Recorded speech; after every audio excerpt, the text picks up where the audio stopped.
සුබ උදෑසනක් වේවා සියලුම දෙනාට. ඊයේ මම බතලේකල ගියා.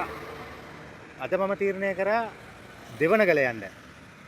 දැන් දෙවනගල යන්න මම ටවුමට ඇවිල්ලා කෑගල්ල ටවුමට ඇවිල්ලා කෑගල්ලේ ඉඳලා මම මාවනල්ල පාරේ දිගටම යනවා. යනකොට මට අපූර්ව ස්ථානයක් හම්බ වුණා. ඒ තමයි කරඬුපන.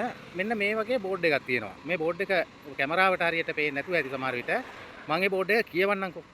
මෙන්න මේකේ තියෙනවා වලගම්බා රජු දවසේ මායා රටේ මාතුල ජනපදයේ අලුලෙන රජමහා විහාරස්ථානයේදී ත්‍රිපිටකය ගන්ථාරූඪ කළ වගයි. එතකොට මේ බෝඩ් එක අදෙයිය ගහපු එකක් නෙවෙයි. මේකේ වර්ෂයක් නම් ගහලා නැහැ. මේ කණුව එහෙම නම් මෝල්ඩින් කණුවක් උඩ තමයි මේ පුවරුව තියලා තියෙන්නේ. ඒක නම් සෑහෙන පැරණි බවක් පේනවා. ඊළඟට මීට ඉදිරියෙන් ඒත් එක්කම තියෙනවා ඉස්සරහින් තව බෝඩ් එකක්. ඔන්න ඔය විදිහට පේනවා. ඒක තියෙනවා අලුලෙන රජමහා විහාරය කියලා. ඒකේ තියෙනවා ක්‍රිස්තු පූර්ව පළවන සියවසේ වලගම්බා රජු දවස මාතුල අලුලෙනේදී ත්‍රිපිටකය ග්‍රන්ථාරූඪ කළ වගයි කියලා එහෙම බෝඩ් එකකුත් දාලා තියෙනවා. ඒකත් මෝල්ඩින් කණුවක් මත තමයි ඉදි කරලා තියෙන්නේ.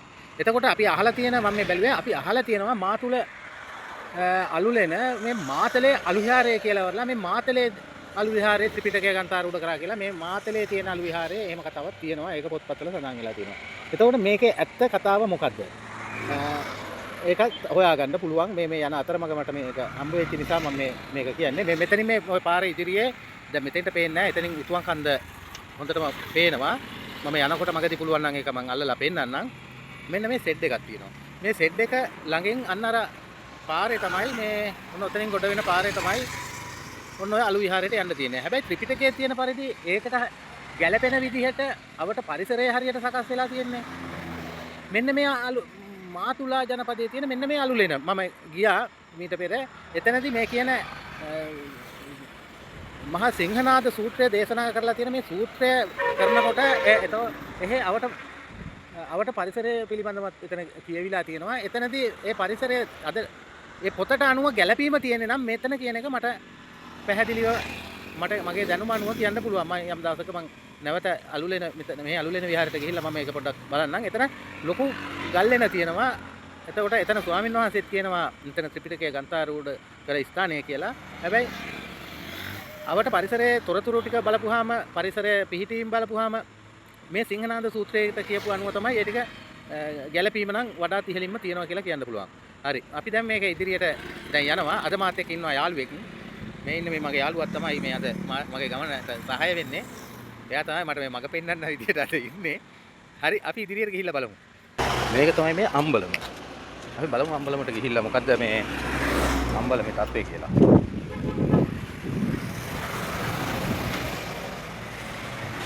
මේ තියෙන්නේ මේ අම්බලම. මේ අම්බලමේ කොහොම ගල් කණු වලින් තමයි නිර්මාණය කරලා තියෙන්නේ. මේ ලී කැටයන් යොදලා කැණි මණ්ඩලක් තියෙනවා. එතකොට ගල් කණු වලින් තමයි මේක හරි ගත්ලා තියෙන්නේ. එතකොට මේක කොයිතරම් පැරණිද කියලා මොකුත් මේ වගේ නම් විස්තරයක් මොකුත් නැහැ. මේකේ පැරණි බව හොඳටම පැහැදිලිව දැන් පේනවා මෙතනදී. හැඩ දාපු ලියෙන් ගහලා තියෙනවා. මේ මූට්ටුවක් එහෙම මේ ලියේ මූට්ටුවක් දාලා තියෙනවා මේ බලන්න. මේ ලිය සාමාන්‍යයෙන් අඩි අඟල් 10ක් විතර උස 8ක් විතර පළල ලොකු අට්ටාලයක් ගහලා ඒ අට්ටාලය මත මැද කූඩුව ගහලා තියෙනවා. එතනත් වෙනම කූඩුවක් විදිහට ඔය එතන ඉඳලා ඊට පස්සේ මැද රඳවණයක් දාලා තියෙනවා. අර තියෙන කැණි මණ්ඩල කියන්නේ එක තැනකට මූට්ටුව වැදිලා නැහැ. නමුත් මේ දිග පළලේ හැටියට සරිලන මුදුනක් දාලා තියෙනවා. මේ ගල් කණු වලින් කියන්න පුළුවන් මේ ගල් කණු මේවා මේ ගල් කණු. මේ ඔක්කොම මේ සකස් කරලා තියෙන ගල් කණු. මේ වගේ කැටයන් නම් මොකුත් නැහැ. මේ තියෙන්නේ මෙතන මේ දාලා තියෙනවා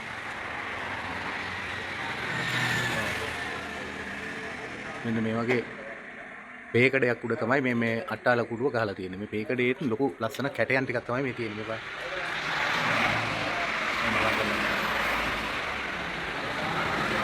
ඒකට මෙවැනි අම්බලම් මේවා දිගටම මේ තියෙනවා. ඓතිහාසික ස්ථාන වෙන්න පුළුවන්. නගරවල ඉඳලා තවත් නගරයකට යනකොට නුවරවල් වල ඉඳලා තවත් නුවරකට යනකොට මේ අම්බලම් තමයි මේ සාමාන්‍ය මිනිස්සු පාවිච්චි කරේ. මෙන්න මෙතන පුරාවිද්‍යා බෝඩ් එකක් දාලා තියෙනවා. ඔන්න ඔය එහා පැත්තෙන් පේනවා. මේ තියෙන්නේ පුරාවිද්‍යා බෝඩ් එකක්. මේ අම්බලම පිළිබඳ මේකේ දාලා තියෙන්නේ මංගලගම අම්බලම කියලා. හරි මම ඔන්න ඒකත් පෙන්නුවා. මේ උළු නම් මේ උළු කර්මාන්තේ පටන් ගත්ත කාලෙක යොදපු උළු තමයි මේකේ මේ තියෙන්නේ. පැති උළු වගේක් තියෙනවා. මේක මේකට වහලා තියෙන්නේ. මේවා නම් මේ මෑතක කියන්නේ දැන් උළු ආපු යුගයක උළු ඇහුවා වෙන්න පුළුවන්. ඊට පෙර මේක ගල් කණු මත වෙනත් විදිහේ ආකාරයේ වැස්මක් තමයි තියෙන්න ඇත්තේ කියලා මම හිතනවා. හරි අපි ඉදිරියට ගිහිල්ලා බලමු. දැන් යන්නේ අපි දෙවනගල රජමහා විහාරය බලන්න එහි තොරතුරු පොඩ්ඩක් දැනගන්න. හරි අපි ඉදිරියේදී හම්බෙමු. ගල් පඩි පෙළෙන් පඩි 4-5ක් උඩට නැගලා ඉන්නේ. දැන් අපි මේ පඩි දෙකේ උඩට නගිනවා. මේ අපි බලමු. උඩට ගිහිල්ලා අපි මොකද්ද අපිට පේන්න තියෙන්නේ? අපිට පරිසරය කොහොමද පේන්නේ කියලා අපි බලමු. දැන් අපි යාළුවෝ දෙන්නෙකුත් යනවා උඩින්. පාර පෙන්නන්න වගේ. හරි අපි උඩට ගිහිල්ලා ගන්නවා.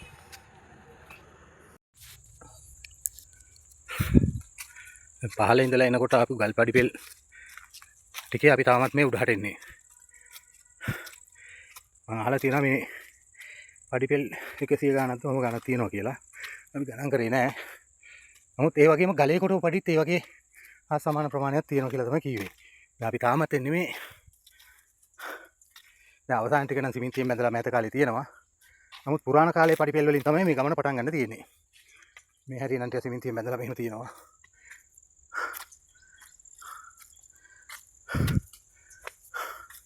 මෙන්න මෙතනින් එහාට දැන් ගලේ පඩි තමයි තියෙන්නේ. මේ තියෙන්නේ ගලේ පඩි කොටලා. එතකොට මේවා මේ මෑත කාලේක ඒවා නෙවෙයි. අල්ලගෙන යන්න මේ අත්තරක් ගහලා තියෙනවා.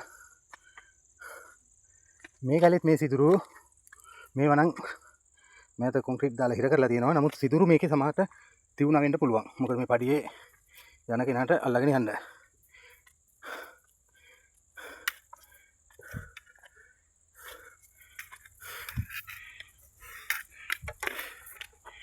අපි තාම නගිනවා මේ ගලේ කොටව පඩි දිගේ.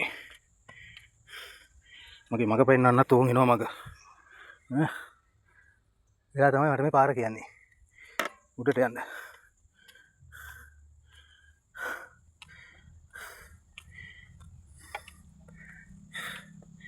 ඔන්න ටික ටික එනවා උඩට.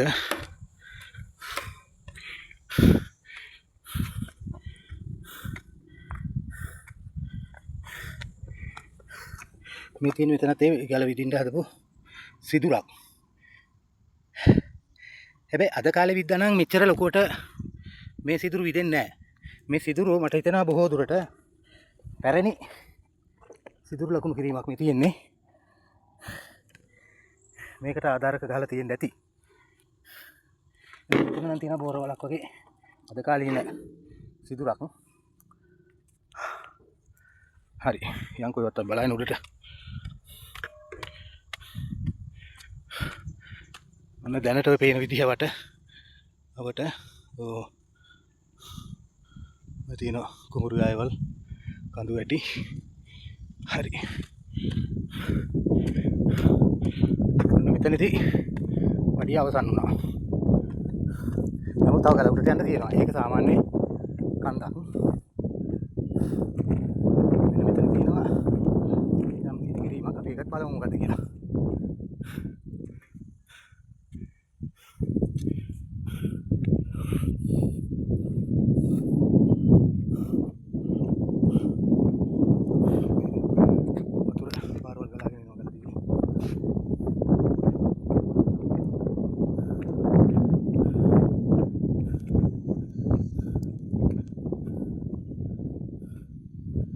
මේ ගලට තුන් පැත්තකින් ගොඩ වෙන්න පුළුවන්. අපිට දැන් පල්ලෙහාදී හම්බුණා පියසේන කියලා මහත්මයෙක්. වයසයි අවුරුදු 70ක් විතර වගේ වෙනවා. එයා තමයි කිව්වේ මේ තුන් පැත්තකින් ගොඩ වෙන්න පාරවල් තියෙනවා කියලා. මෙන්න බලන්න. මෙතන තියෙන්නේ මෙන්න මේ තේ බලන්න. මේ තියෙන සිරිපතුලක්. එතකොට මෙතන සිරිපතුලක් කොටලා තියෙනවා. සිරිපතුල කියන්නේ අපේ ලෞතර බුදු පියාණන් වහන්සේගේ පාද ස්පර්ශය ලැබූ ස්ථානයක් කියන එක තමයි මේ කියන්නේ. එතකොට මෙතන මේ සියලු පාද ලක්ෂණත් එක්ක මේ සිරිපතුල නිර්මාණය කරලා තියෙනවා. මේ ඔක්කොම ලක්ෂණත් එක්කම සිරිපතුල නිර්මාණය කරලා තියෙනවා. මේ විතර. එතකොට මේකට මේ ආරක්ෂාවට මේ මීට පෙර යම් ඉදිකිරීමක් කරලා තියෙනවා. ඒකේ කණු ටික පොළොවට සම්බන්ධ කරපු කවුළු වෙන්න ඕන මේ පාද හතර කොනේ තියෙන්නේ. මේ සිරිපතුලත් මේ සෑහෙන ප්‍රමාණයක් මේ වෙනකොට ගෙවිලා තියෙන්නේ. ගෙවිලා ගැලවිලා එහෙම තියෙනවා. නමුත් මේක ගැඹුරටම කොටලා තියෙන නිසා තාම ඒක අභාවයට ගිහිලා නැහැ. නමුත් අද කාලේ මේකට වහලයක් නිර්මාණය කරලා ඒක ආරක්ෂිත විදිහට හරි ගැසලා තියෙනවා. හරි අපි ඒත් සමග තවත් තියුණා මේ පල්ලෙහෙන් තියෙනවා යම් දෙයක්. අපි එතනත් මොකද්ද මේ තියෙන්නේ කියන එක අපි බලමු. මේ සිරිපතුලට පහලින්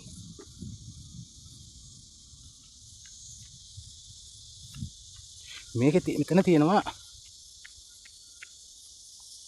සෙල් ලිපියක්. එතකොට මේ සෙල් ලිපියත් මේ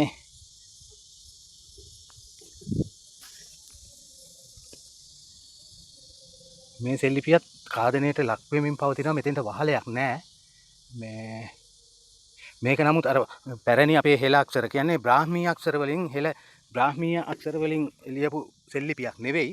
මේ අකුරු වල පරිවර්තනය සිදු වෙලාගෙන එන වකවානුවක සාමාන්‍යයෙන් බ්‍රාහ්මීය අක්ෂර තිබුණේ අවුරුදු 2500කට වගේ උඩදී. ඊට පසු කාලීනව මේ ඒ අකුර මේ පරිවර්තනය වෙමින් ඉදිරියට ආවා. ඒ එන කාලයක 2500යි අතරේ වගේ කාලයක ලියවුණු මේ හෙළ අක්ෂර ටිකක්. මෙන්න මේකේ අපිට හැමීට ඕන මේක කියවන්න පුළුවන්. අපිට දැන් බැරි වුණාට හැමීට මේ කියවන්න පුළුවන් මට්ටමේ අකුරු ටිකක් තියෙන්නේ. එතකොට මේකේ පල්ලෙහෙන් මේ පියසෙන මහත්මයාත් කිව්වේ මේ අවසානට මෙතන හිටිය රජුරුව මේ විමල සූරිය කියලා රජ කෙනෙක් කියන එක තමයි කියන්නේ. එතකොට මෙතනත් ඒ විමල සූරිය වෙන්න ඕන මේ අකුරු කීපයක් තියෙනවා මෙතන. ඒකේ කියවෙන්නේ මොකද්ද කියන එක තමයි පැහැදිලි මදි. නමුත් මේ සෙල් ලිපිය කියවන්න නම් මෙතන ටිකක් ඉඳ වෙනවා, කාලයක් ගත කරන්න වෙනවා. මේ විදිහට කියවන්නත් බෑ. මේක මතු කරලා ගන්න ඕන අකුරු ටික අරගෙන තමයි බලන්න තියෙන්නේ. හරි අපි බලමු මේ දැනට මේ විදිහට අපි බලමු. තව ඉස්සරහට ගිහිල්ලා අපි බලමු මීටත් අමතරව තව යම් දේවල් අපිට පේන්න තියෙනවද කියලා. දැන් මේ මතු කරලා පෙන්නලා දීලා තියෙන ටික විතරයි අපි මේ බලන්නේ. අලුතෙන් යමක් තාම හොයාගන්න බැරි වුණා. අපි තව ටිකක් ඇවිදලා බලමු කොහොමද හොයාගන්න පුළුවන් කියලා. හරි. ගල උඩට ආවා. දැන් මේ ගල උඩ මෙන්න මෙහෙම මේ ආපුවාම ඉස්සෙල්ලා අපි වටේ පේන විදිහ බලමු. දැන් ඊයේ ගියා මම බතලේගල. ඊට පස්සේ බතලේගලට ඉස්සරහින් පේන රාමස්සර කන්ද. ඒ කඳු වැටියට. ඊට පස්සේ 10 ගල. මේ කඳ රයිට් ජය වේවා. ඉතින් මේ ඔය උඩට ඇවිල්ලා ඉන්න කට්ටිය ඔය කතා කරලා යනවා මහතුරුෙම. මේ ඔය චෛත්‍යය මේ උඩ තියෙන. මෙන්න ඊයේ ගිය දැන් මෙන්න බතලේගල. දැන් මෙතන මේ දෙවන ගලට පේන විදිහ. ඔය බතලේගල.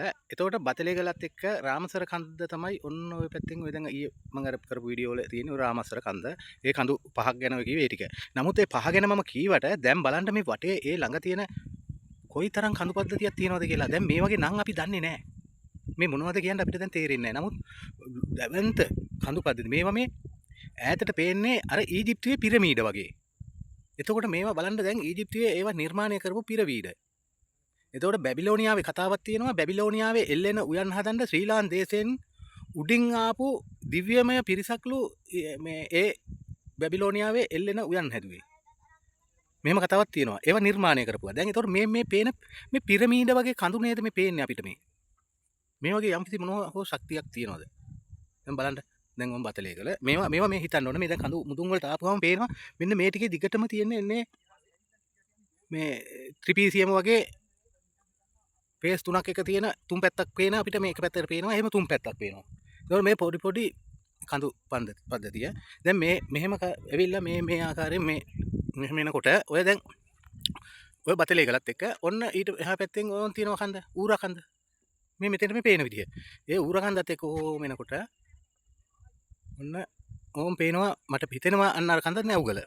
මේ නැව්වල අපිට තව තැනකට පේන විදිහ නෙවෙයි එක එක තැන් වලට පේන ආකාරය වෙනස් දර්ශනය වෙන විදිහ. එතකොට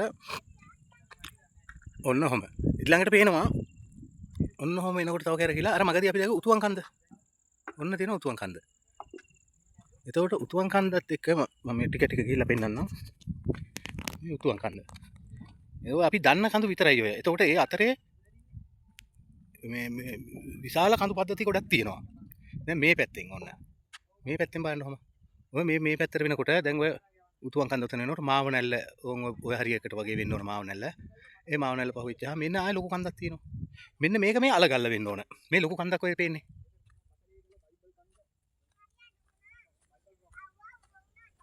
ඔන්න මේ පැත්තේ මේ ඔන්න ඔහම දැන් බලන්න මේක උඩ තියෙන අපි මේ මොනවද මේ තියෙන නටබුන් කියලා. මේ නටබුන් මේවා මේ මෑත නිර්මාණ නෙවෙයි. මෙන්න මේ නිර්මාණය බලන්න. ආනේ හයරයක් යන යන්න පුළුවන්ද? මේ ගල් කුට්ටි. මේ ගල් කුට්ටියෙන් හදලා මේ හදලා තියෙන පිළිකිරීමක්. මේක මෑත කාලේ එකක් නෙවෙයි. මේක අපිට කොයි කාලෙද කියන බෑ. හැබැයි ඉතාමත් පැරණි. වහලේ නෑ. නමුත් මෙන්න උළු අස්සක් වෙනම නැති වුණත් මේ මෙතන මේ ප්‍රතිසංස්කරණයක් කරා කියලා මොකුත් එහෙම දැනීම් පූර්වකුත් නෑ. ඒක පරණ ඉඳලම තිබුණා දැන් මේ ගල් කණු වැටිච්ච ඒවා මේ ගල් කණු. ඒතකොට හැබැයි මෙන්න මේ ගල් කණුත් එක්ක යම් දෙයක් කියන්න පුළුවන්. මේ උඩින් මේ තියලා තියෙන එක මෙතෙන්ට ආපු ගලක් නෙවෙයි වෙන්න පුළුවන්. වෙන තැනක තිබිච්ච ගලක් වෙන්න පුළුවන්. මේ කොටලා තියෙන්නේ මෙන්න මේ විදිහට. එතකොට මේ ගල් කණුව මේ විදිහට ඉන්දවලා තියෙනවා. මේක පෙරලිලා තියෙනවා. මේකත් පෙරලිලා තියෙනවා. එතකොට යම් හේතුවක් මත මේ මෙතන තිබිච්ච ඉදිකිරීම කඩා වැටිලා යම් කාලයක කෙනෙක් මේ ටික මේ ගල් ටික අහුරලා මෙතන මේ ආකාරයෙන් තිබුණත් දන්නේ නැහැ. එහෙම වෙන්නත් පුළුවන්. හැබැයි මේ අහුරලා තියෙන ආකාරය නම් මේ පැරණන්ගේම ඇහිරීමක්ද කියලා කියන්නත් බෑ. මේක පසු කාලින කවුරු හෝ නැවත කඩා බිඳගෙන ගිය වෙලාවක මේක නැවත මේ ගල් ටික එකතු කරලා මේ විදිහට කරාද කියන්නත් බෑ. එච්චර කරන්න ශක්තියක් තියෙන මිනිස්සු හිටියද කියන්නත් බෑ. ඊට පසු කාලිනව නම් කොහොම වුණත් මෙන්න මේ වගේ නිකන් කාමරයක් ආකාරයට මේක අහුරලා මෙන්න මේ දෙයක් තියෙනවා මෙතන. මේකේ මුකුත්ම සෙල් ලිපියක් හෝ මුකුත් කිසිම දෙයක් නැහැ. හරි තව යන්කෝ අපි ඉස්සරහට බලන්න මේ මොනවද මේකේ පැරණි දේවල් තියෙන්නේ කියලා. මෙතන තියෙනවා හතරස් ගලක්. මේක මේ හතරස් ගලක් තියෙනවා. මේකේ මේ පොඩි කවුළු දෙකක් මේ ගලේ දෙපැත්තේ තියෙනවා. මේකත් යම් තැනක තිබිච්ච එකක් වෙන්නත් පුළුවන්. මේ මෙතනත් යම් ඉදිකිරීමක් තිබිලා තියෙනවා. මේ කැණීම් මොකුත් වෙලා නැහැ. මේ මෙතනත් ඉදිකිරීම තියෙනවා. මේ ආසන්න මේ ගල් තියෙනවා. එතකොට මේ ගල් පොත් අරගෙන තිබ්බද කියන්නේ? ඔව් මේ උඩ සමහරට උඩ තිබිච්ච එකක් වෙන්නත් පුළුවන්. එතකොට මේ මෙතනත් ගල් කණුවක් මේ කැඩිච්ච එකක් මෙතනත් තියෙනවා. මේ ගල් කණුව කැඩිච්ච එකක්. පැරණිකම කොච්චරද කියන්න බෑ. මේක ගල් කණුවකට වැඩිය මට හිතෙනවා මේ බැම්ම කල්ලපු මෝල්ඩින් කණුවක් මෙතන තියෙන්නේ. මේ මෙතන මෝල්ඩින් එකක් තියෙනවා.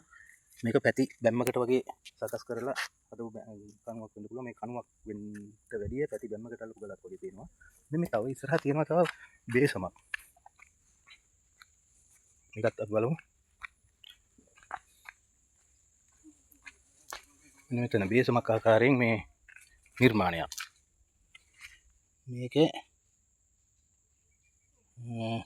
මොකද්ද කියන්න නම් අමාරුයි. මේ මෙතන පොඩි කවුලුවක් තියෙනවා. ඒක නම් මේ අපේ විද්‍යාඥයෝ අලුතෙන් හදන්න ගිය එකක් වගේ මට පේන්නේ. මේ කවුලුවක් විතර බැලුවත් දන්නේ නැහැ ඇතුලේ මොනවද තියෙනවද කියලා. එහෙමද කියන්න තේරෙන්නේ නැහැ.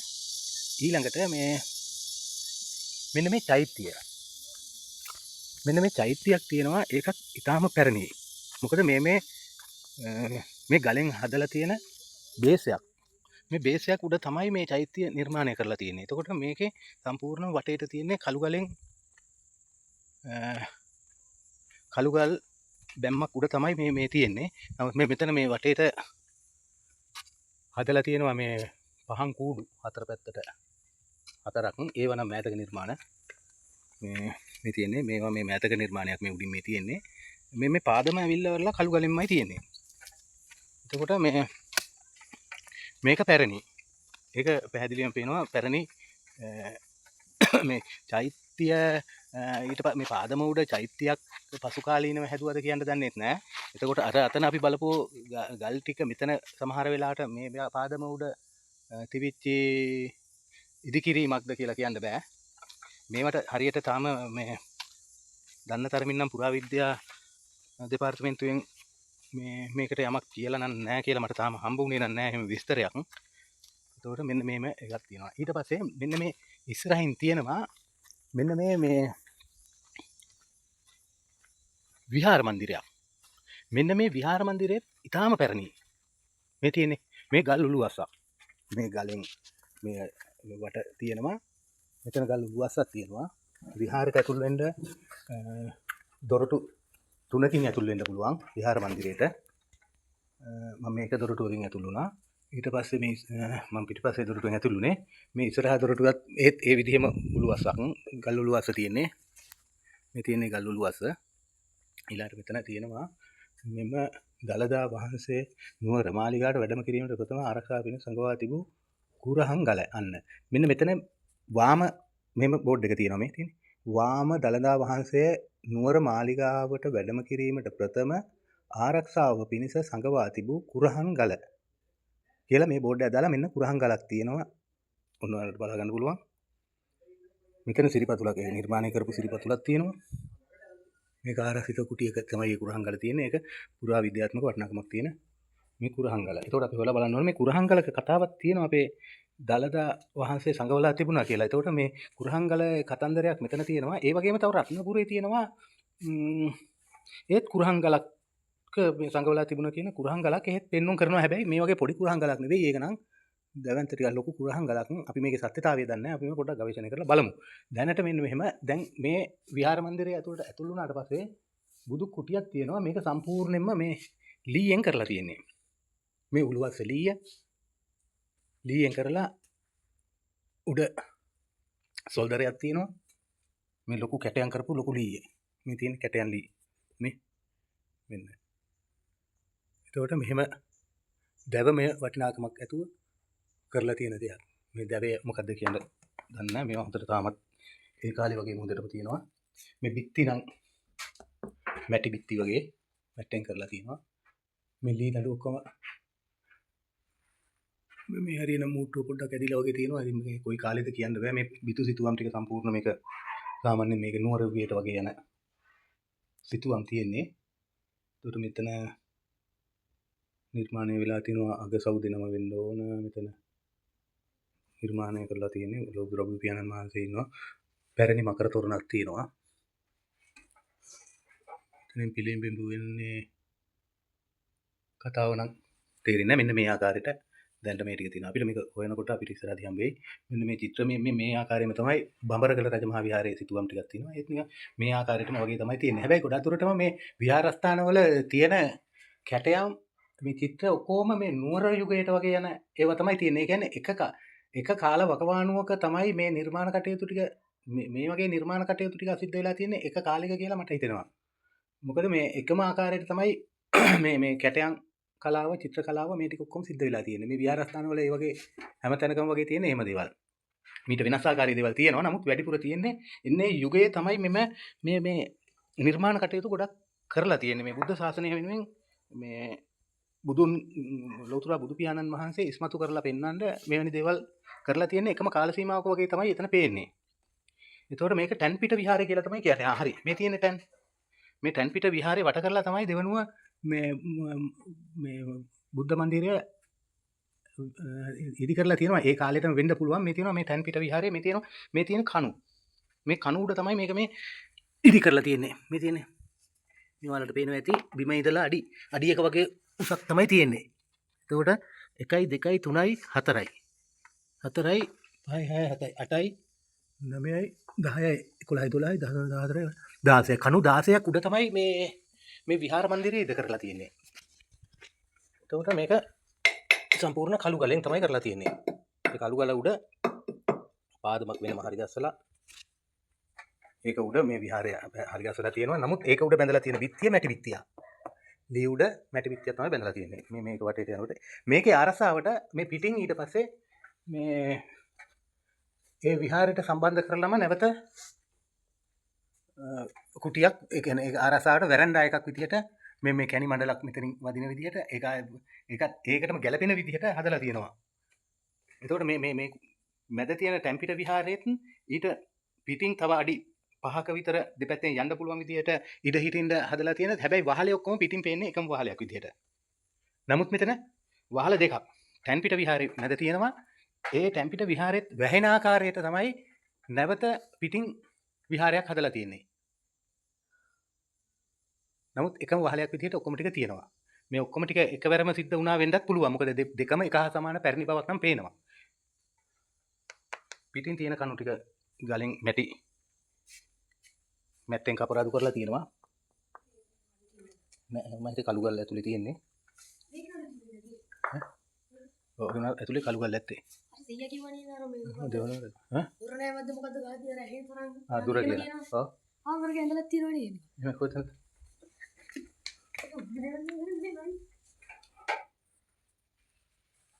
ඕකේ.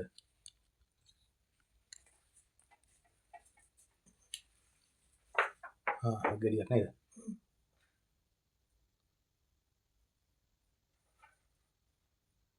දැන් අපි පල්ලෙහාදී හමු පියසේන මහත්තයා අපිට කිව්වේ විමල ධර්ම සූරිය කියලා නේද කිව්වේ? ඒ වගේ එහෙම ඒ රජුරෝ දීලා පන්සලට මේක දීලා තියෙන්නේ හග්ගෙඩියක් පෙමින දුර තමයි මේ විහාරස්ථානට අයිති කොටස කියන එක. එහෙම කිව්වා. එහෙම කතාවක් මේ එයාලා ජනප්‍රවාදයේ ඉතින් එයාලා තියෙන බව කිව්වා. අපි දැන් මේක ඇතුලේ ආවට පස්සේ මේ චිත්‍රවලක් තියෙනවා. මෙන්න මේ වගේ හරි මුගක්ම පළුදු වෙලා තියෙන්නේ. මේ මෙතනත් චිත්‍රයට නගලා තියෙනවා. ඒ වගේ චිත්‍රයක් තියෙනවා. හොරණෑවක් පිඹින එහෙම එකක් තියෙනවා. ඉතින් ඒකට සම්බන්ධ දෙයක්ද මොකද්ද කියන දන්නේ නැහැ. නමුත් මේ චිත්‍ර ඊටාම පැරණි. ගොඩක්ම අභාගයට ගිහිල්ලා තියෙන්නේ. හරි අපි දැන් තව මේ ඇතුලේ දැන් ওই විස්තර ටික ওই විදිහට බලලා අපි දැන් ආයෙ එළියට යන්න බලන්න. හරි එළියට ගිහිල්ලා නැවත අපි බලමු ඊළඟට මොකද්ද කියන්නේ කියලා. මේ දෙවනගල ඉඳලා දැන් අපි දෙවනගල විහාරයේ ඇතුලේ ඉඳලා අපි මේ එළියට ආවා. මේ දැන් මේ පැත්ත ඇවිල්ලා ওই නුවර පැත්තට වෙන්න. නුවර පැත්ත කඩුගන්නාව ඊට පස්සේ මේ පැත්තෙන් ගම්පොළ පැත්තට වෙන්න. අර උසව මාතන ටවර් එකක් තියෙනවා. සමහරට මේ ඊ අර ඉඳලා බලනකොටත් අපිට පේනුණා අර ටවර් එක අම්බුලුවාව. අර උඩ තියෙන්නේ නේද? එතකොට අර අර අතනින් පේනවා අම්බුලුවාව. දැන් අපිට අරයටත් පේනවා අම්බුලුවාව. එතකොට අම්බුලුවාව පේන්නේ ඔන්න ඔය විදිහට මේ දෙවනගලට. මේ දෙවනගල කියන්නේ එතකොට පළවෙනි ගල කෝකද? දෙවෙනි ගල මේක වෙනකොට පළවෙනි ගලකුත් ඇති කොහරි. ඒක බතලේ ගලද? පළවෙනි එක. එතකොට නැත්නම් ඊට ඉහළ කඳු මේකේ තියෙනවා. ඊට ඉහළ නම් කඳු ගොඩක් පේන්න තියෙනවා. මේවා මොනවද කියන්න දන්නේ නැහැ. දැන් බලමු දැන් මේ ගල උඩ තියෙනවා ඇත්තටම පොකුණු. මම ඊයේ කිව්වා මේ උස් තැනිතලා බිමක මේ ජල මූලාශ්‍ර පොකුණු මේවා තියෙනවා පැරණි ඉඳලා. එතකොට මේ ඇවිල්ලා මේ ගල උඩත් බලන්න මේ ගල උඩ ඉඳලා බලනකොටත් මෙන්න මේ අවට දිගටම තියෙනවා එක්කෝ මේවා මේ කුඹුරු මේ පල්ලෙහා මේ කොවි බිම්. එතකොට වගා බිම් ඒවා පහළ කොටස් ටික අර දිගටම තැනින් තැන ඒවා පේන්න තියෙනවා. එතකොට මේ වගේ සමහර තැන්වල මේවා ඒ කාලේ ජලය එකතු වෙච්චි ඇල මාර්ග ගංගා වගේ එහෙම තියුණා වෙන්නත් පුළුවන්. දැන් මේ ඒ වගා බිම් සඳහා මේ හැම තැනකටම අපේ ඉතිහාසයේ නම් තියෙනවා ජලය රැගෙන ගිය ඇල මාර්ග තියුණා කියන එක. දැන් මේ පැත්තේ මේ ගලේ මෙහෙම ඉන්නකොට මේ ඔතනින් ඉස්සරහිනුත් පේනවා පොඩි පොකුණක්. මේකේ තියෙනවා පොකුණු මට හිතෙනවා ලොකු පොකුණුත් එක්ක හරි අවශේෂ අනික් පොකුණුත් තියෙනවා මට හිතෙනවා 10ක් 12ක් විතර වගේ මේ ගල උඩුනේ තියෙනවා. දැන් මෙන්න මෙතන මේ පොකුණ මේ ගල උඩ තියෙන්නේ. මේ බැම්මක් බැඳලා මේ ලස්සනට තියෙනවා මේ බැම්මක් බැඳලා මේක මේ විදිහට මේ දැන් තියෙනවා. මේ ලොකු පොකුණ මේ දැන් ඕලු මල් එහෙම තියෙනවා එකේ. මේ පොකුණු. එතකොට මේ පොකුණු වලින් උඩ ඉන්න අය වතුරක් ගත්තා. එතකොට උඩ හිටියේ කවුද? එතකොට පහළ කොටස් වල හිටියේ කවුද? මෙන්න මේවා හොයන්න මේ හැම දැන් එදා ගිය බතලේගල උඩත් මේ සිද්ධියම තියුණා. ඒ කතාවම මේ දෙවනගල උඩත් තියෙනවා. දෙවනගල උඩත් තියෙනවා. එතකොට මේකේ අර බතලේගලට වැඩිය මේකේ පැරණි නටබුන් ටිකක් තියෙනවා. පැරණි නටබුන් තියෙනවා. එතකොට එතකොට සෙල්ලිපියක් තියෙනවා. සෙල්ලිපි ඔව් එකක් තියුණා. තව එකක් තියෙනවා කියලා කිව්වා. ඒක තාම අපිට හම්බුනේ නැහැ. මේ ඊට පස්සේ මෙන්න මෙතනක් තියෙනවා මේ දේවාලයක්. මෙන්න මේකේ තියෙනවා මෙන්න මෙහෙම. ශ්‍රී විෂ්ණු දේව රාජ මන්දිරය කියලා මෙන්න බෝඩ් එක තියෙනවා. එතකොට මෙන්න මෙතන ශ්‍රී මහා දැඩිමුණ්ඩ දිව්‍ය රාජයා ඔන්න ෆොටෝ එක. මෙන්න ශ්‍රී මහා විෂ්ණු දිව්‍ය රාජයා. එතකොට මම ඊයේ කිව්වා මෙන්න මේ දෙවිවරුන්ට නම් තියුනේ කොහොමද? එතකොට මේ ගල උඩ ආශ්‍රිතව හිටිය දෙයියෝ කවුද? අපි දැන් බලන්න ශ්‍රී මහා විෂ්ණු දිව්‍ය රාජයා. එතකොට ශ්‍රී මහා දැඩිගුණ්ඩ දිව්‍ය රාජයා. එතකොට මේ දෙවිවරුන්ට නම් දුන්නේ කවුද? මේවා තමයි මම ඊයේත් අහපු ප්‍රශ්නේ. එතකොට මේක ආශ්‍රිතව හිටියේ දේවයන් වහන්සේ කවුද? රජු කවුද? මේ රජු හොයාගන්න ඕන ඔන්න ඔය කියන දේව කතා තුලින්. එතකොට හම්බ වෙනවා මේක උඩ කවුද පාලනය කරේ? මේ අවට හිටිය මිනිසුන්ගේ රජු කවුද? දේවයන් වහන්සේ කවුද? දේවීන් වහන්සේ කවුද? එතකොට එයාලගේ පරම්පරාව මොකද්ද? ඒ පරම්පරාවට අයිති රාජ මන්දිරයේද මේ කියන එක හොයාගන්න පුළුවන්. මේක දිගට යන්න ඕන. හැබැයි මිත්‍යාවේ මිදිලා මේක හොයන්න ඕන. මිත්‍යාවේ මිදිලා හොයපුවාම සත්‍ය සිදුවීම හොයාගන්න පුළුවන්. එතකොට මේ ඇවිල්ලා සංඝවාසමේ තියෙන්නේ. මේ අපිට ගලට මේ පිටින් පේන දෙයට වඩා ලොකු දේවල් ගොඩක් මේ ඇතුලේ තියෙන්න පුළුවන්. මේවා හොයන්න මේවා හිතන්න. මම මේ දැන් මේ එන්නේ මේ කඳු මුදුන් උඩට ආවට පස්සේ ඒකාකාරී දෙයක් තියෙනවා. ඒකාකාරී දෙයක් තියෙන එක ඒක පෙන්වන්න තමයි මම මේ ඇවිදින්නේ. මේ රටේ සුන්දරත්වය කොහොමද තියෙනවා. මේ සුන්දරත්වය අපි දැකලා අවට ලස්සනයි මෙහෙම ඒ ලස්සන දකින්න එකත් හොඳයි මම කියන්නේ. මොකද මේ ලස්සනත් එක්ක ගලපලා බලන්නකො ලෝකේ අනිත් තැන්වල මේ ලස්සන තියෙනවද කියලා. එහෙම ලස්සන තැනක් හොයාගන්න පුළුවන්ද කියලා. එතකොට ඔය ලස්සන වගේම ඇතුළන්තේ ලස්සන කතාවක් තියෙනවා. අන්න ඒ කතාවයි මතු කරගන්න ඕන. එතකොට අපේකම තමයි එතනදී මතුවෙන්නේ. මේ අපේකම මතු කරලා ගන්නයි තියෙන්නේ එතනින්.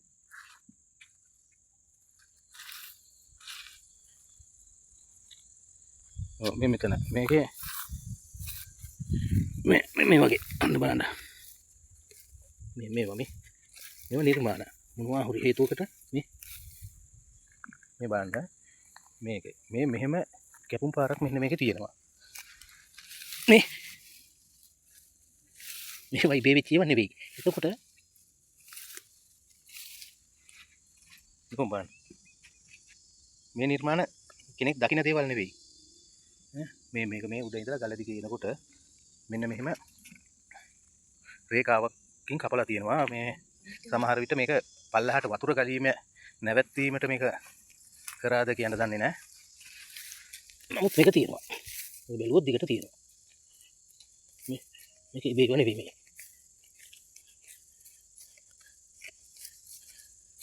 ඕන. මේක තියෙනවා දිගටම. මේ වතුර යන එක වළක්වන්න සමහරට වෙන්නත් පුළුවන් එහෙම දෙයක්. මේක යනවා. මේක දිගටම යනවා. ඒතකොට මේවා කෙනෙක් මේවා උපයෝගී කරගත්තොත් මේවා නිදන් අරවා මේවා කියලා මේවා විනාශයට පත් වෙනවා. මේවා නිදන් නෙවෙයි. මේ වගේ ආරස්සාවට යම් හේතුන් මත මේවා මේ නිර්මාණය කරගත්තා. ඒව තමයි මේ තියෙන්නේ. ඒකට ඒක රේඛාව බලමු අපි මේ මෙහාට තියෙන්න ඕනේ ඉතින්. හරියට තිබුණොත් මෙහෙත් තියෙන්න ඕන. හොයන්න බෑ දැන් ඒක කැලෑ වැහිලා නිසා. මේ අනිවාර්යෙන් තියෙන්න ඕනේ ඒක. හරි කමන්න අපි දැන් ඒක අතාරිමුකෝ. මම ඒ ටික පාදපු ටික පොඩ්ඩක් වහලා දාන්න නැත්නම් මිනිස්සුනම කියනවා ඔකෙන්.